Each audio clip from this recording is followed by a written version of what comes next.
Freedom, my favorite theme to consume in fiction, and one I love talking about. I mean, we see this pretty often, spanning from shows like Attack on Titan, Vinland Saga, Gurren Lagann, and many more. You see, freedom is something that lies inherently in basically everything. The freedom to want, the freedom to do, the freedom to live. What sets One Piece apart from everything else when it comes to just freedom is something that I want to talk about today. Eiichiro Oda has been writing about freedom for 28 years, and there are places, not many, but real places where the series fails. The very idea it is most passionate about. The handling of queer characters, the history with women's bodily autonomy as comedy, the occasional tendency to present liberation as a gift Luffy delivers rather than something communities build themselves. These are real faults. They do not destroy the thesis. If anything, they deepen it, because they remind us that freedom is something even the author of its greatest fictional celebration hasn't fully worked out. In this video, I'll try to note those failures when they are relevant. The point is not to cancel the argument. The point is to hold it to the standard it sets for itself. One Piece is the greatest sustained meditation on human freedom in the history of popular fiction. I will defend that claim, but I will not defend it by pretending the series is perfect. I will defend it by showing you why, even with its failures, no other work has built so complete, so structurally elaborate, so emotionally devastating an answer to the question, what does it actually cost to be free? You could argue that the majority of arcs throughout the entire series revolve around this single theme.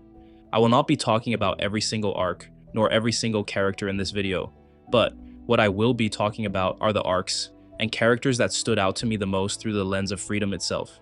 Let's begin.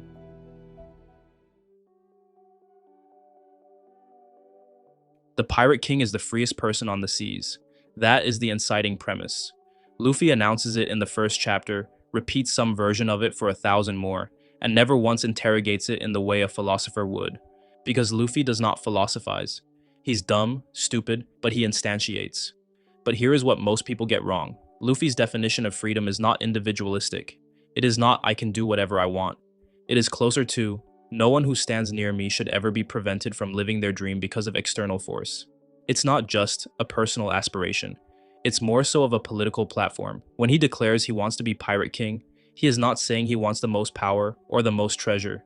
He is saying he wants to occupy the position in the world's hierarchy where no system, no government, no Yonko, no inherited guilt can reach the people he loves and stop them from existing fully. That is a political statement wearing a child's logic as a costume. The costume looks goofy, and it's easy to be fooled by it, but the politics behind it is far from goofy. The world government's version of freedom is worth examining here as well. You might be thinking to yourself right now, freedom and the government? But here's the thing, the world government operates from their own form of freedom as well. From the world government's perspective, freedom is not a universal condition. It is a privilege administered from above. The celestial dragons are free because they invented the definition. They wrote the rules of the post-Void Century world, positioned themselves as untouchable gods, and then called the resulting arrangement justice. The crucial move here is that the world government doesn't just oppress through military force. It oppresses through narrative control. It erases the Void Century, so no one can ask why this arrangement exists. It criminalizes knowledge so the question can't be answered even by those who want to ask it. It labels every form of resistance piracy. You cannot be free in a world where your freedom is defined by the same institution that benefits from your subjugation. This is where the will of D enters. When Don Quixote Rocinante whispers to young Law that the clan of D are the natural enemies of God, meaning the natural enemies of the celestial dragon's monopoly on reality. Quote, "The D are those who once opposed us." The D is the name for a type of person who, whether they know it or not, cannot reconcile themselves to the world as the government has arranged it. Roger did not choose to laugh at his own execution. He couldn't help it.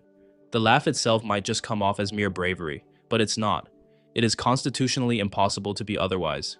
The D is Oda's argument that the desire for freedom is not a position you arrive at through political education. It is something that exists, like a frequency, in certain people, and no amount of buster calls or silencing can permanently silence it. The series establishes early, before we fully understand what we're reading, that freedom in One Piece is plural. It is not one thing you find at the end of the Grand Line. It is a cluster of distinct, hard-won states of being.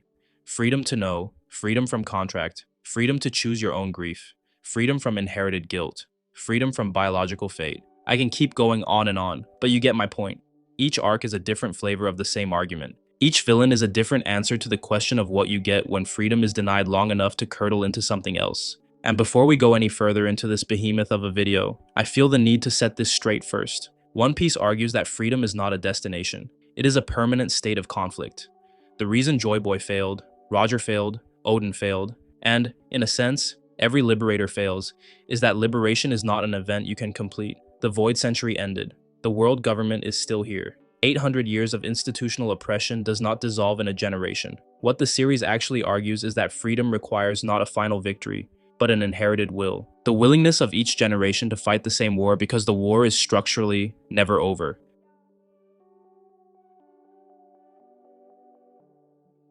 Before the series ever gets to Arlong Park, Oda quietly makes one of his most underrated arguments about freedom in the cooking galley of a floating restaurant. The Bharati is where Sanji enters the story, and almost everything about his entrance is an argument about what happens when freedom is built from love, and how even that can become a cage. Sanji's situation at the Bharati is superficially comfortable. He has food, purpose, a mentor in Zeph, and a skill, cooking, that he has elevated into a philosophy. Feed anyone who is hungry. Enemy or friend, pirate or marine, it does not matter. His kitchen is a kind of radical, indiscriminate freedom. The idea that a meal transcends allegiance, that human need is a higher category than political identity. It is the first sketch of what Sanji's freedom looks like fully realized. A world, like the All Blue, where everything coexists without the artificial hierarchies that separate people into who is allowed what. But Sanji is not free at the Bharati, he is bound.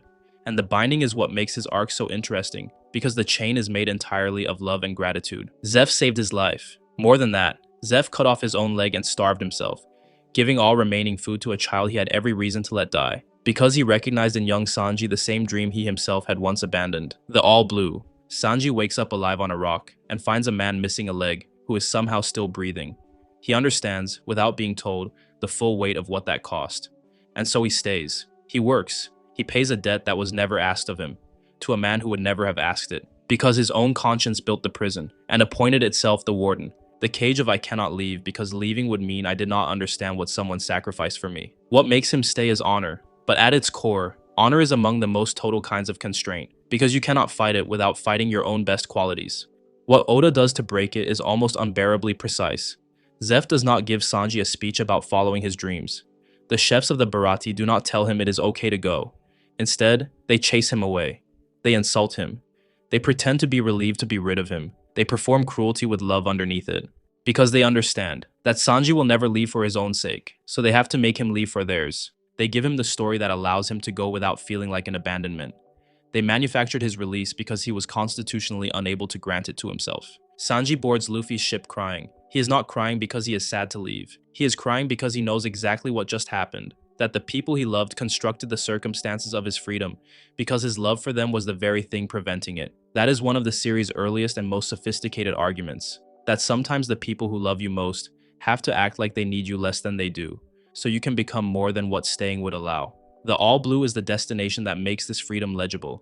It is a mythical sea where all the world's fish coexist, where the arbitrary boundaries between the North Blue, South Blue, East Blue, and West Blue dissolve into a single body of water where everything belongs. As a metaphor for what Sanji is actually pursuing, it is almost too elegant. A world without the borders that separate people into categories of who is allowed what and who can sit at whose table. His cooking philosophy and his dream are the same argument in different registers. He is not sailing toward a destination. He is sailing toward a world that matches his internal ethics. A world as indiscriminately welcoming as the meals he serves to anyone who is hungry. Sanji's entry into the story also quietly establishes something central I want to talk about in this video before I talk about Arlong Park. The series has multiple theories of what a cage looks like. Nami's cage is a contract enforced by terror. Sanji's cage is a vow enforced by love. Both are real. Both require something specific to break. Not the same thing, which is the point. Oda does not present freedom as a single obstacle with a single solution. He presents it as a problem that has to be solved differently depending on what is doing the imprisoning. That flexibility is what keeps the theme from collapsing into a repetitive piece of crap. The first arc that proved to me that One Piece was not a children's adventure story was Arlong Park, which Oda wrote in 1997, with a clarity about systemic oppression that he sustains across the entire remaining storyline. What happens to Nami is not simple villainy. Arlong gives her a contract that functions exactly like a debt trap. A specific achievable number, 100 million berries. Through stealing maps for Arlong, building up savings, and just enough possibility of success to prevent open rebellion while ensuring it never actually arrives. When she is close enough that it is finally real, that the village might actually be bought free, Arlong has the corrupt Marine Captain Nezumi confiscate the money. The clock resets. The cage does not expand. It just reveals it was always a cage. Much like corruption in the real world, where the logic of structural poverty and the rules are designed so that effort can produce the feeling of progress, while the system ensures the position never fundamentally changes. Arlong is sophisticated in that sense. He understands that you do not need chains to enslave someone if you give them enough hope to keep working, and enough betrayal to keep them from organizing. The reason Nami does not simply burn the village down and run is not cowardice. It is that she has internalized the logic of her own imprisonment so deeply that she cannot see beyond it. She is not in a cage. She is the cage. Or rather, her conception of what is possible has been so successfully narrowed by 8 years of managed despair that the idea of asking for help from outside feels more dangerous than continuing to comply. The scene where she stabs her own arm is the most violent image of psychological slavery in the early series. She is trying to cut Arlong's tattoo off her skin, trying to excise the mark of ownership because she cannot otherwise make it stop being there. And what Luffy does in response is this video's first and most important illustration of what freedom requires from other people. One would think he would give a speech or tell Nami that everything will be okay, but he does none of that. He stops her hand with his hand covering hers, and he puts his hat on her head. With no words being said, he made it clear that he saw Nami's burden. Even though he didn't understand it, he made it clear that he was going to carry it with her regardless. He enables her to reclaim what was hers. What I notice people miss here in Arlong Park is that Arlong's ideology is not invented from nothing. Fishmen were enslaved by the celestial dragons. Arlong is not a monster who materialized from pure hatred. He is an oppressed people's rage wearing a warlord's face. He genuinely believes fishmen are superior to humans. But his belief in superiority is the psychological armor that allows him to survive having been treated as inferior. The tragedy is that his liberation framework requires a victim class. He has not freed himself from the logic of his oppressors. He has simply moved to the other side of it. In retrospect, Oda planted this very early. The most dangerous thing an unjust system produces is not its direct enforcers, but the people who survive it and replicate its architecture in the image of their own injury. Is Luffy giving Nami freedom or enabling her to reclaim it? A freedom that someone gives you is technically a gift with a giver, which means it is still a form of dependence. What Luffy does is closer to removing obstacles. He fights Arlong because he wants to. He destroys the building full of Nami's stolen maps because he recognizes that those maps are the material form of her captivity, the evidence and instrument of her servitude at once. He does not liberate her. He removes the thing that was preventing her from liberating herself. That is a much more politically coherent version of what a savior can meaningfully do, and Oda understands it even in the East Blue.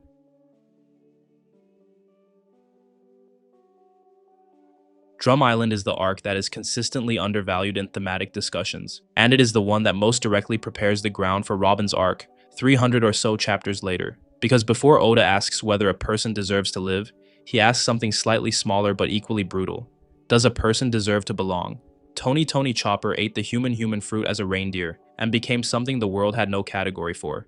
Too human for the reindeer herd, who expelled him for his blue nose and his freakish transformation. Too animal for the humans of Drum Island, who called him a monster and chased him away with weapons. He existed in the space between two worlds that both rejected him, which meant he existed in a kind of pure unfreedom, because every community that could have contained him had voted that he did not count as a member. The cage Chopper lived in was made of other people's definitions of what he was allowed to be. Dr. Hiraluk is the key that unlocks this arc's argument. He is objectively a terrible doctor, a quack whose treatments are more dangerous than the diseases. But his medicine was never really medicine. It was hope, administered to people who had given up. His dream, which was to cure the sickness that had broken Drum Island's spirit under Wapple's rule, was always more about the condition of despair than any physical ailment. And when he takes in the blue-nosed reindeer, rather than seeing a monster, he sees someone who is injured, which is to Hiraluk the only relevant category. Injured people get help.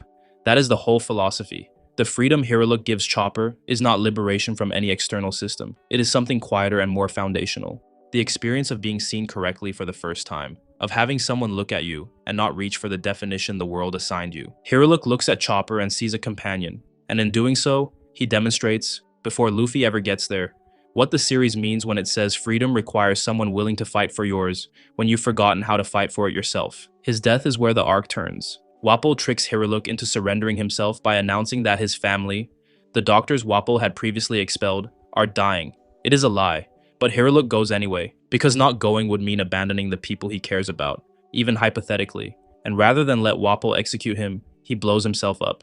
He chooses the manner of his death. He does not let the system that has spent years trying to destroy his dream have the satisfaction of the final act. He dies laughing, the series' recurring image of the D's constitutionally undefeatable relationship with death, even though Hiruluk does not carry the D initial, because he has already decided that a man whose dream lives on is not truly dead. A man dies when he is forgotten, he says. The cherry blossoms that bloom over Drum Castle at the arc's end, pink snow falling on a kingdom that had forgotten what joy looked like, are the visual argument that he was right. His dream outlasted him. The freedom of an idea is that it does not require the survival of the person who first held it. Wapol is worth a brief examination because he is the series' earliest portrait of what petty institutional authority looks like when it is freed from all accountability. He did not oppress Drum Island through ideology or historical grievance or even strategic interest. He did it because he could, because he was born into a position that gave him the definition of what was legal and what was not, and he used that power with the casual cruelty of someone who has never once had to justify himself to anyone. He expelled every doctor in the kingdom because they annoyed him. He ate the country's food supply. He also fled when Blackbeard arrived, and then tried to return and reclaim his throne like nothing ever happened. You do not need a grand ideology to be a tyrant. That basically sums up Wapol. Chopper's choice to sail with Luffy is the arc's final and most important thesis statement, and it is one the series earns completely. You'd expect the reasoning to be because of adventure, power, or even for Luffy specifically. But no, he joins because Luffy does not look at him and see a monster. Luffy looks at him and sees a doctor, a friend, and someone who should be on the ship. That's it. No conditions, no caveats, no requirement that Chopper first explain why he deserves to take up space. And for a reindeer who has spent his entire life being told he does not belong to either world that made him, being wanted without explanation is the most radical thing that has ever happened to him.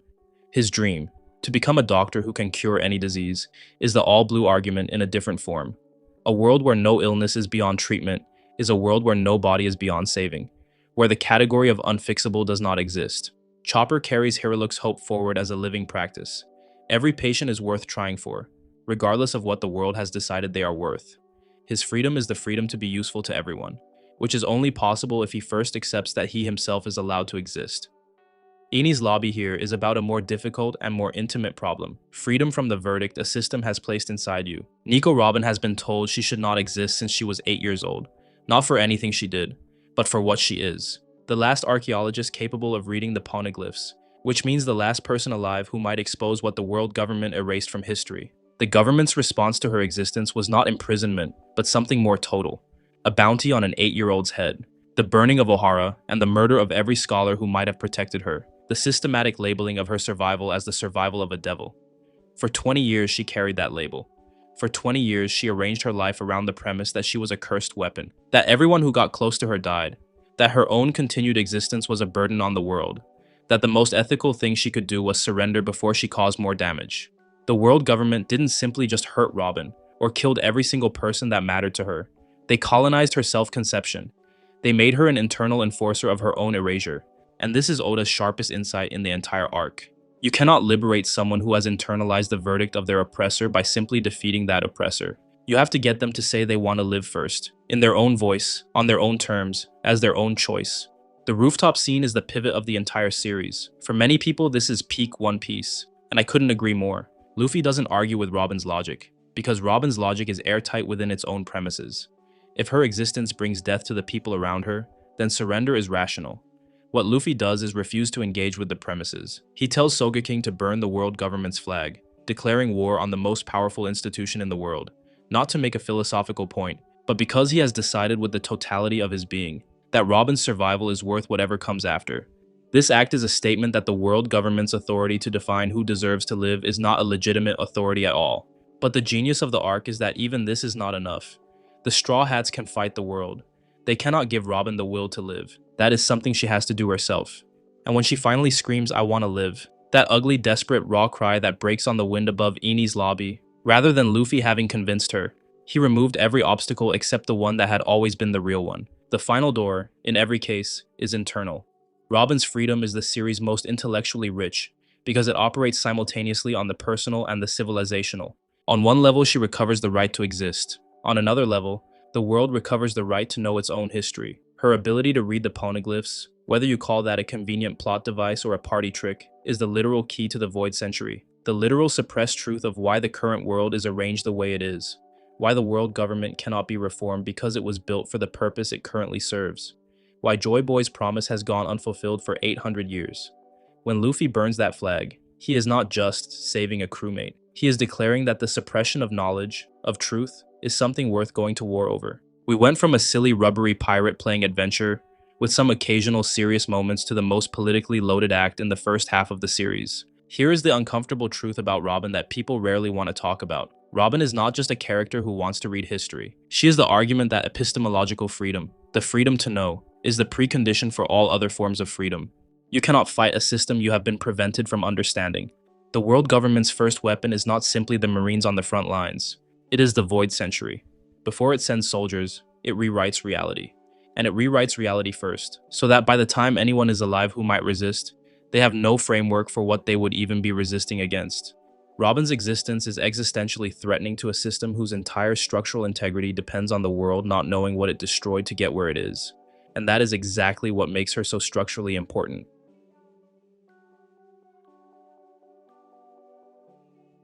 Before Wano, before the series makes its most explicit argument about national liberation, Oda gives us Trafalgar Law, and in the Dressrosa flashback, he builds the series' most precise dissection of what it means to be freed not from a cage you were locked in, but from a death sentence you were born into. Law's situation as a child is the world government's crime made flesh. Flevence, the White City, was a kingdom built on amber lead mining, a resource the world government harvested and exported for generations. They knew, and suppressed, the fact that amber lead poisoning was accumulating in the bodies of Flevence's citizens across generations, becoming toxic at a cellular level. When the disease finally manifested visibly, they did not provide treatment, acknowledge culpability, or attempt evacuation. They quarantined the city, and when neighboring countries panicked, allowed the massacre. Every man, woman, and child in Flevence was killed to contain a narrative the government needed to protect, that they had not spent decades profiting from a poison while watching a population slowly die from it. They then spread the lie that amber lead syndrome was contagious, to ensure no survivor could seek treatment without being turned away everywhere they went. The disease was not contagious. The government simply needed the dead to stay dead and uncured, so the question of who was responsible would die with them. Law survived, carrying the disease and a 3-year death sentence, watching his city and his family die in a massacre that was dressed up as public health policy. He then did what any child would do in a world that had demonstrated it wanted him dead. He stopped caring whether he lived. He joined the Don Quixote pirates seeking death on his own terms, because the only freedom left to someone with nothing and no future was the freedom to choose how violently he went. His nihilism was the rational response to a life the world had already decided was forfeit. This is the context in which Corazon, Don Quixote Rocinante, Doflamingo's younger brother, secretly a marine spy, becomes one of the most important characters here.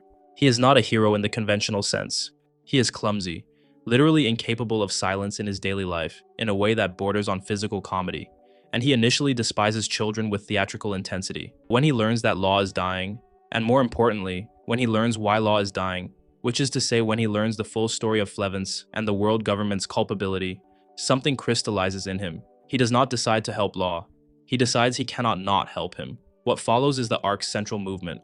Corazon and Law traveling across the seas, being turned away from every doctor and every port, because the lie about amber lead contagion has spread far enough that no one will risk it. The journey itself is the theme. Law is experiencing exactly what Robin experienced across 20 years. A world so thoroughly saturated with a false narrative about him that no amount of truth he presents in person can overcome it. He is already guilty before he speaks, already dead before he asks. Corazon eventually steals the Ope Ope no Mi from the Don Quixote pirates and feeds it to Law, curing the disease. Then he dies for it.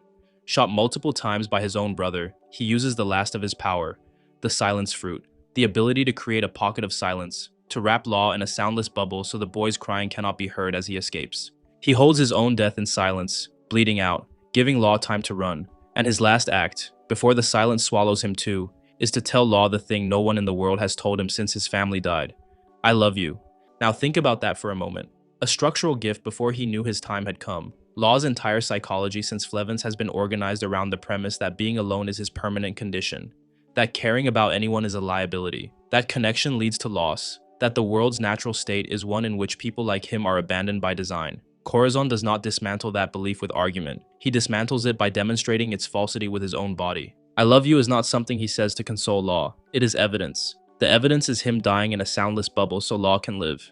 Law spends roughly 13 years following Corazon's death in a kind of rigidly structured existence entirely organized around the mission of destroying Doflamingo. His freedom is real. He is alive. He is powerful. He has a crew. He has agency. But his interiority is locked. Everything he does is in service of a plan, a dead man's wish, a promise he made beside a body in the snow. So my question here is that freedom or a different kind of cage? The answer the series offers us is that the cage of purpose built from grief is real, but it is not the same as the cage the world government built. Because this is what he chose. He built it himself out of love, the way Sanji built his around Zeph, the way Vivi built hers around Alabasta. The series does not resolve whether a self-constructed cage is better than an imposed one. It simply notes the difference and lets it stand. The will of D enters this arc as a structural piece of information. Corazon tells Law about the D, that those who carry it are the natural enemies of gods, the natural enemies of the celestial dragon's monopoly on the world. He tells him this to warn him. Doflamingo is interested in Law precisely because of that name, and that interest is dangerous. But in doing so, Corazon inadvertently gives Law the one thing more durable than a cure, a framework, a way of understanding why his city was destroyed, why the government needed Flevence's story to die with its people, why the name D on a child is enough to make the powerful nervous. Rather than giving Law a destiny, he gives him a context. And context is the beginning of the kind of freedom Robin spends her life pursuing. The freedom of understanding why the world is the way it is, which is the precondition for choosing how to act in it. Law's arc in Dressrosa ends not with Doflamingo's defeat alone, but with the liberation of everyone the Don Quixote pirates had enslaved through the Smile Factory, a factory built on the same logic as Flevance. Exploit the powerless, suppress the knowledge of what you are doing to them, and control the narrative so tightly that the victims blame themselves. Oda is not subtle about the parallel. Flevance and Dressrosa are the same crime at different scales. Law's revenge is not simply personal. It is, whether he intended it that way or not, a correction of the same historical injustice that killed his city. Corazon freed him so he could live. He uses that life to do, in one arc, what Corazon spent his whole adult career trying to do from inside the system. Break something the world was using to hurt people who had no defense against it. The final image from Dressrosa, rather than the fall of Doflamingo, is Law, alive, on a ship, going somewhere. It is the boy who came to the Don Quixote pirates to die doing something else entirely. That is what Corazon bought with his silence.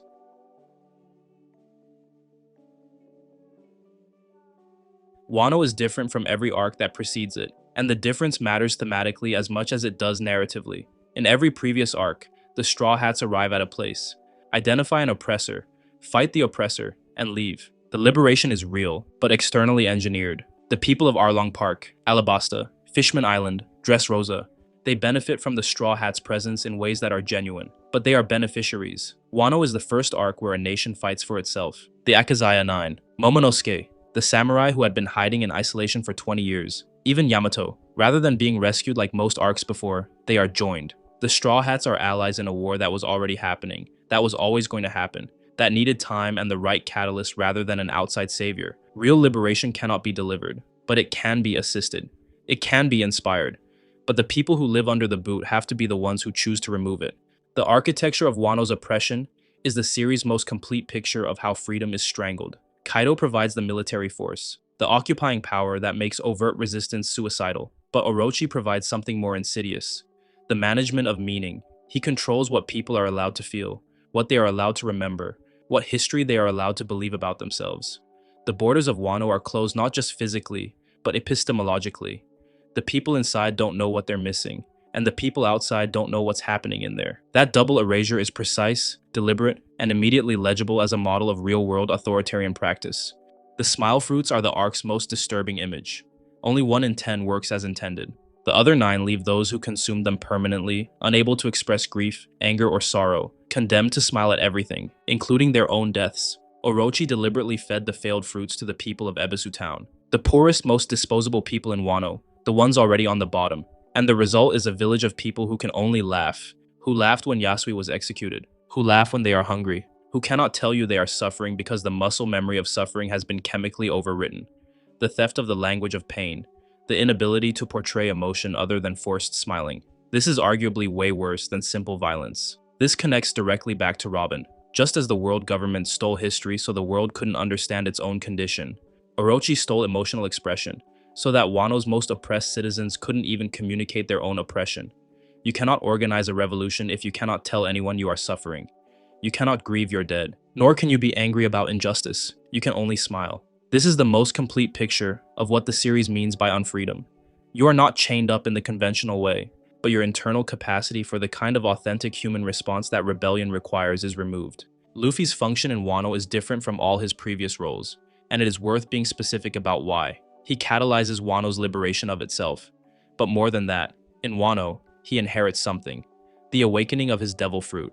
The human fruit, model Nika. I made a dedicated video on this already, so I won't be delving too deep here. But this was not your usual power upgrade in the shonen sense. It was a return of a promise. Joy Boy, whoever he was 800 years ago, failed to fulfill a promise he made. Roger could read the history. Whitebeard believed the right person hadn't been born yet. And then Luffy's heart starts beating with something Zunisha recognizes. The drums of liberation, unheard for 8 centuries. This is Oda saying something that he has been building to since the first chapter. The fight for freedom is not a modern event. It is an ancient one, and it is not over because it was always structurally impossible to complete in any single lifetime. What you can do is carry the will forward until the person who can finish it is ready. The uncomfortable question Wano raises and never fully answers is that Odin failed. Roger failed. Joy Boy failed. Luffy succeeds, or comes close enough that the arc ends with Wano's borders finally opening. Does that lineage of failure make the victory more meaningful? Or does it make it feel inevitable in a way that strips the victory of its true cost? My answer to this is both, and that's the whole point. The emotional weight of Wano does not come from Luffy's triumph. It comes from the compounded grief of everyone who died fighting the same war before he got there. Luffy's joy at the end of Wano is real, but it is sitting on a mountain of bodies, and the arc did a phenomenal job by never letting us forget what it cost everyone else.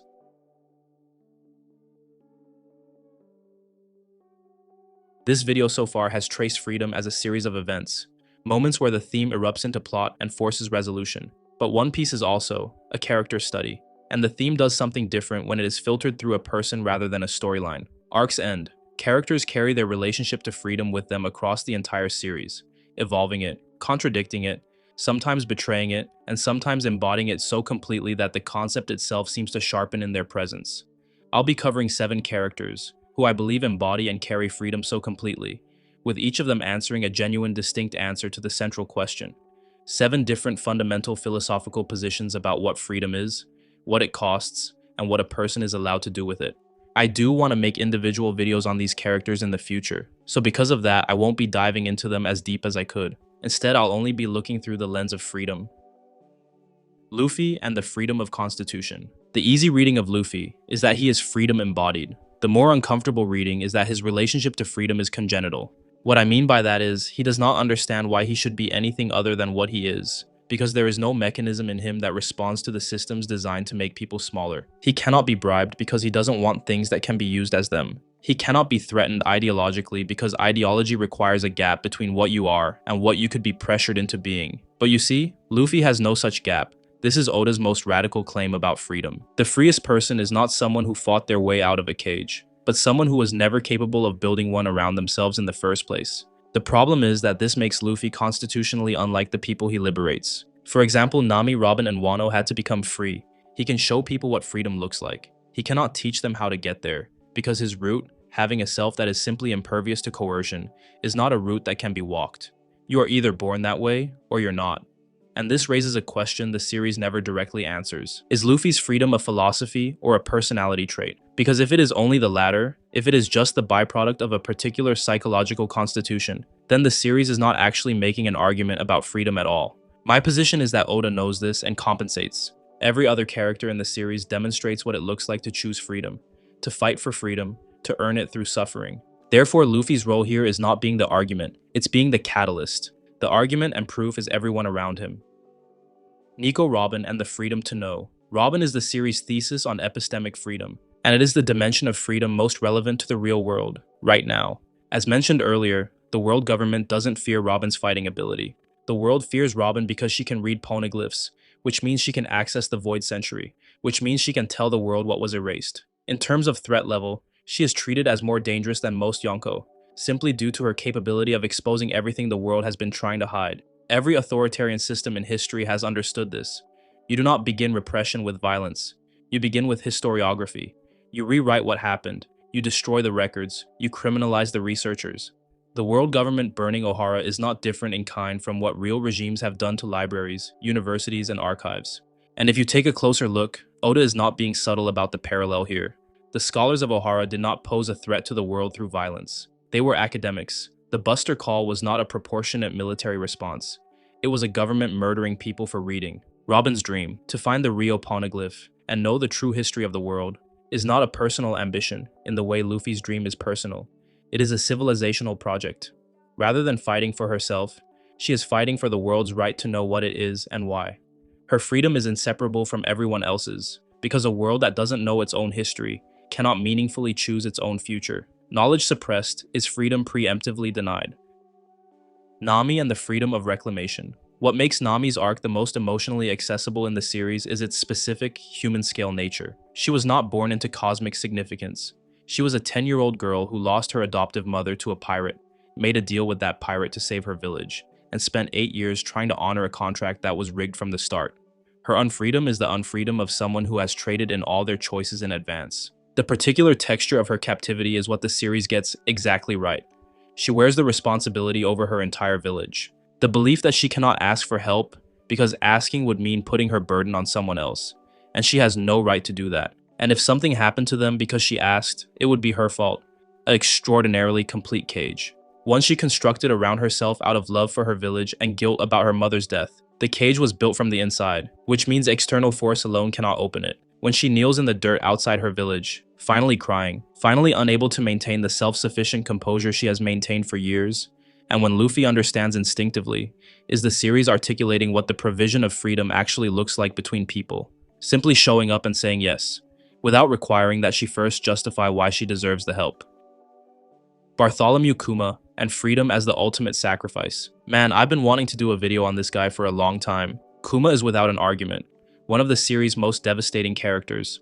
Along with him being a tragic character, he is also a structural indictment of what oppressive systems do to the people who love someone inside them. He was born into slavery as a child. He grew up with the stories of Nika, the sun god who liberates the enslaved. Stories told to him by his father, a buccaneer, as reasons to endure. He survived his captivity, escaped, became a revolutionary, devoted his adult life to dismantling the system that had enslaved him. He had the pawpaw fruit, the ability to expel pain and suffering from others, and he used it constantly and without reservation. He made himself into a walking symbol of exactly the kind of person the series celebrates.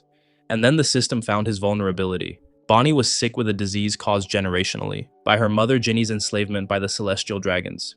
To save her, Kuma made a deal with Saint Saturn and Vegapunk. His body, his mind, his memories, his free will, surrendered in stages until there was nothing left but the shell of him, a pacifista programmed to obey the world government.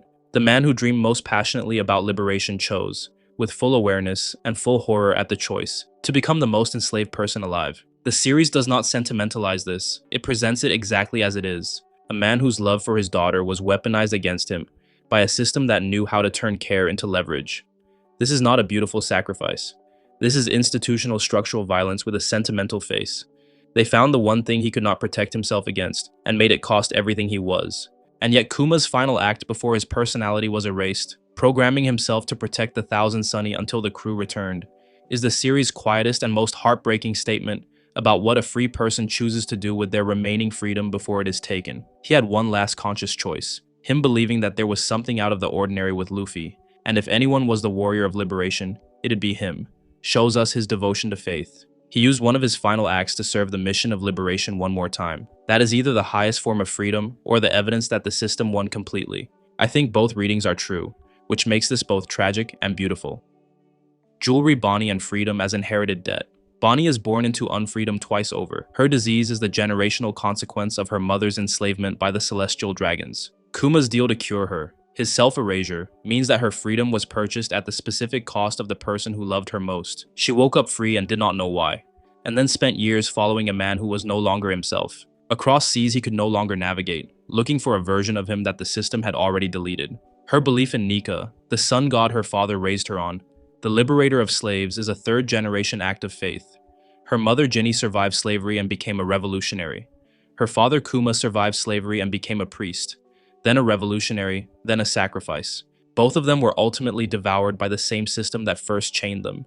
Bonnie's faith that Nika will come is the faith of someone who has watched everyone they love be destroyed by the very hope they carried and has decided to carry it anyway. After Luffy's Nika reveal in Wano, and seeing the significance Nika holds to people through Bonnie and Egghead is what makes this even more, structurally and thematically, beautiful. The uncomfortable thing about Bonnie is freedom given at that price, the price of your father's entire personhood. Ever feel truly free? The series, to its credit, does not try to resolve this. What it gives Bonnie is not resolution but purpose. She cannot undo what Kuma paid, nor can she give it back. What she can do is become the generation that does not have to pay it again. And at the end of the day, that is exactly what Kuma and Ginny wanted for Bonnie. Nefertari D. Vivi, and the freedom of letting go. Vivi is the only major character in One Piece who was genuinely offered freedom, the full unencumbered freedom of the Straw Hats world, of the open sea, of a crew that loves her, and declines it. And for some reason, the majority of people only treat this as a footnote, rather than one of the series' most philosophically rich moments. She sailed with the crew. She nearly died with them repeatedly. She earned her place among them through sheer commitment and through love. And at the end of Alabasta, with the mark drawn on her wrist by the crew who are choosing not to formally invite her, so she doesn't have to publicly refuse, she stays. She waves from the port. She watches them sail away. This requires a specific argument. Vivi's freedom does not arrive when she becomes a Straw Hat. Her freedom arrives when she stops believing she is the only person allowed to carry Alabasta's pain. The moment Luffy shows her that it is possible to trust people, to let them carry their share, to act without controlling every outcome, that is when Vivi becomes free. And then, with that freedom finally in her hands, she gives it back to her kingdom. That is an almost impossibly mature argument about the relationship between freedom and responsibility. And Oda puts it in a character who is approximately 16 years old. Currently, Vivi is once again on the run, now from the world government itself. Her father murdered, her identity weaponized against Sabo and the Revolutionary Army, hiding with Morgans and Wapol. The question of whether her freedom has changed since Alabasta is not resolved yet. What the final saga has confirmed is that Oda has not forgotten what she represents. She is the series' argument that freedom chosen and then consciously relinquished for love is the highest expression of having actually understood what freedom is. And last but not least, Bon Clay and freedom as the purest gift. Bon Clay should not work as a serious character. He is introduced as a Baroque works agent with a silly fruit power and an outrageous personality. He is queer-coded in a way that Oda hasn't always handled carefully elsewhere in the series. He should be comic relief and nothing more. And then Alabasta happens. He holds off the Marines so Luffy's ship can escape, fully prepared to die for a man he has known for days. Because they danced together and laughed together and he decided that was enough. The most free thing a person can do is choose to give it away for someone they love without expectation. But Impel Down is where the argument detonates. Bon Clay descends into the deepest, most inescapable prison in the world, simply due to the fact of wanting to save Luffy. And when the crew reaches the exit, when freedom is literally one door away, Bon Clay stays to operate the gate and hold off Magellan. He is crying and laughing at once, which is the series' signature image of what genuine joy looks like when it is happening in the shadow of a great sacrifice. Kuma's sacrifice, Corazon's sacrifice, and Bon Clay's sacrifice are the same argument in completely different registers. Kuma's is slow, structured, tragic, and taken from him by degrees. Bon Clay's is instant, voluntary, radiant, and entirely his own. They are both choosing captivity, so someone they love can have freedom. Oda is showing that the same philosophical act can have completely different textures depending on the person making it, and both textures are real.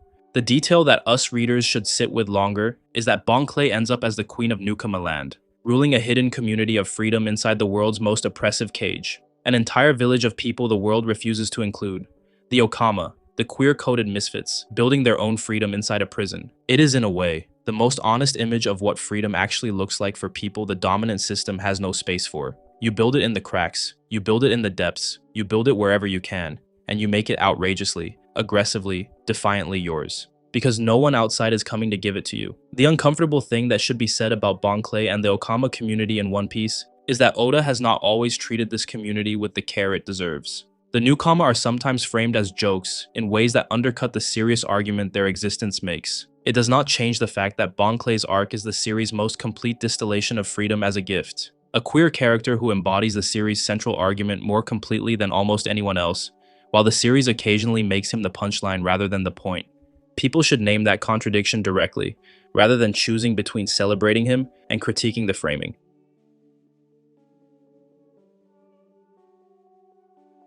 Oda is not a theme-first writer in the way that, say, Kafka or Tolstoy is a theme-first writer. He builds plot, he builds character, he builds absurdity and joy, and the themes emerge as the structural consequence of those choices repeated at scale over 28 years. This is exactly why I have dedicated a section for the architecture in this video.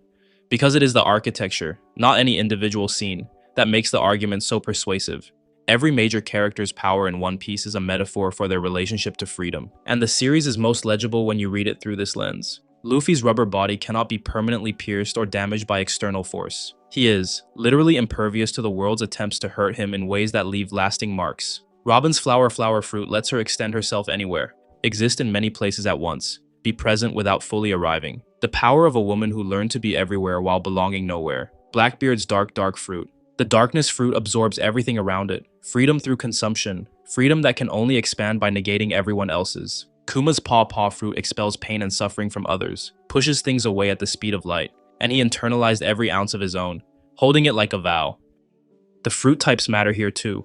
Logia users are untouchable by ordinary force, which is exactly what the world nobles are, untouchable by consequence. The D is Oda's most technically precise contribution to the series' thematic architecture. It is not a power, it is a disposition that the series presents as unkillable simply due to their will being passed forward, through people who often don't even know what they're carrying. Roger dies laughing. Ace dies protecting his brother. Portgas de Rouge dies holding Ace in her womb long past the point any human body should be able to, because she will not let the world government take her son. The D dies smiling, because the D constitutionally cannot submit to the system's verdict on their existence. Imu calls the D, the people who defied us long ago, a faint echo that keeps getting louder. The implication is that the desire for freedom cannot be eliminated because it is not a political position. It is something intrinsic to certain kinds of people, and those people will keep being born. The world government is not a conventional villain organization. It is an institution, which is to say, it has the permanence, the distributed agency, and the self-perpetuating logic of institutions everywhere. It does not need a villain at the top to function, although it has one. It functions because it has normalized itself. Because 800 years of uninterrupted authority have made its definitions of criminal, hero, justice, and history seem like facts of nature rather than choices made by the powerful. They control history, control knowledge, control biology, control ancestry, and control narrative. It is a machine specifically designed to prevent the question why from being asked too loudly, too publicly, by too many people at once. Every pirate flag in One Piece is a declaration of existence outside the world government's framework. The Jolly Roger is not just a symbol of criminality. It is the sign of someone who has opted out of the government's permission structure entirely, who exists on terms they have set themselves. When the Straw Hats fly their flag, they are not announcing themselves as criminals in their own frame of reference. They are announcing that the world government's frame of reference does not apply to them.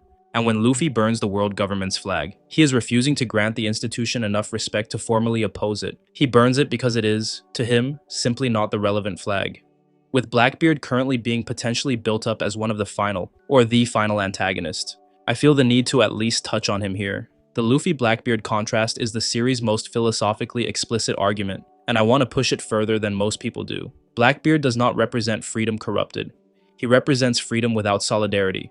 The classical liberal idea that freedom means the capacity to impose your will on the world, unmediated by any obligation to others. His dark fruit absorbs and negates other powers, other freedoms. His strategy has always been to accumulate devil fruits, accumulate crew, accumulate territory, because his understanding of freedom is inseparable from his understanding of power. The reason Luffy's vision of freedom defeats Blackbeard's will be due to the fact that Luffy's freedom includes other people's. His freedom expands when others become free, while on the other hand, Blackbeard's freedom contracts when others become free because their freedom is a constraint on his ability to do whatever he wants.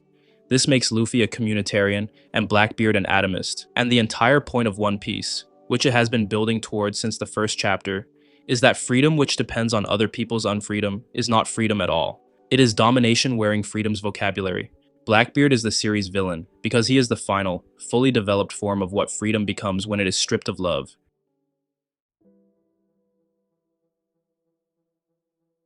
So, why does freedom work so well in One Piece specifically? Freedom is obviously an amazing theme. The question is why this series executes it better than almost anything else in fiction. The answer is not what most people would give you, which is something like Oda is consistent, or the world building is detailed. Those are true, but not the real answer. The real answer is this: Oda never lets freedom be abstract. Every time the theme threatens to become a slogan, every time it risks turning into a bumper sticker reading "Pursue Your Dreams," Oda drags it back into a body, into a specific body, with a specific cost, at a specific moment, that you cannot misread as general. The freedom of Wano is not freedom is good, and liberation is important. It is an entire village of people permanently smiling at their own grief, because a shogun fed them broken devil fruits, and took the word no out of their vocabulary. The freedom of Eni's lobby is not knowledge should be free. It is a woman screaming that she wants to live. 20 years after the world told her she should want to die. The freedom of Impel Down is not sacrifices meaningful. It is Bon Clay dancing on a bridge, crying and laughing at once, as a door closes between them forever. Freedom in One Piece always costs someone something specific. Nami's life, Robin's voice, Kuma's mind, Bon Clay's escape, Odin's life, Ginny's body, Roger's death. The specificity itself is the argument. You cannot talk about freedom as an abstraction if you are watching Nami stab her own arm trying to cut off a tattoo. The abstraction breaks down when faced with exactly this. This is also why the series has 1,000 chapters and needs all of them. The accumulation is the evidence in itself. Each new arc adds a new answer to the same question. What are you willing to lose to be free? And the answers are never the same. Nami loses 8 years. Robin loses 20. Kuma loses everything. Every memory, every thought, every choice, knowing exactly what he is surrendering. Bon Clay loses his future but keeps his joy. Vivi gains freedom and then consciously sets it down. Wano gains freedom and has to figure out what to do with borders that have been closed for 20 years. And a history that has been suppressed so long that some of its people don't know their own past. There is one more thing to say, and it is the most uncomfortable thing that I'd like to bring up before I wrap this video up. One Piece does not actually tell us what comes after liberation. Luffy defeats Kaido, Wano opens its borders, and the manga moves on. The Straw Hats leave. What Wano does with its freedom, and how it governs itself. How it addresses 20 years of structural poverty and psychological damage. How the people of Ebisu process the restoration of their emotional range, is not the story's concern. And this is either Oda's limitation or his honesty.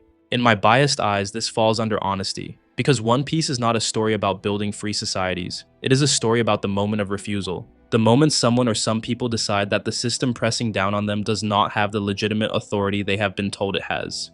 That moment is the entire subject of the series.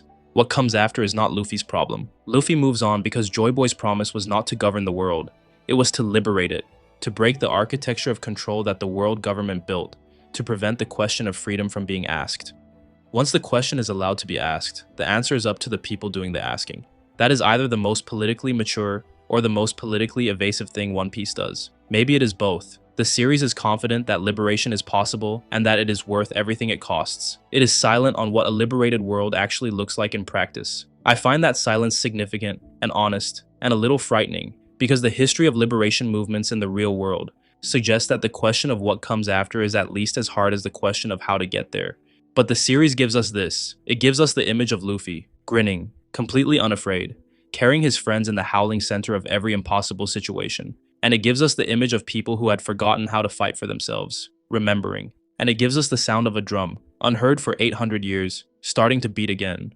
That is not a complete answer to what freedom costs, or what a free world looks like. But it is the best argument I know of, that the fight for freedom is worth having, that it has always been worth having. That it is worth having even when it fails, even when the people who carry it die laughing.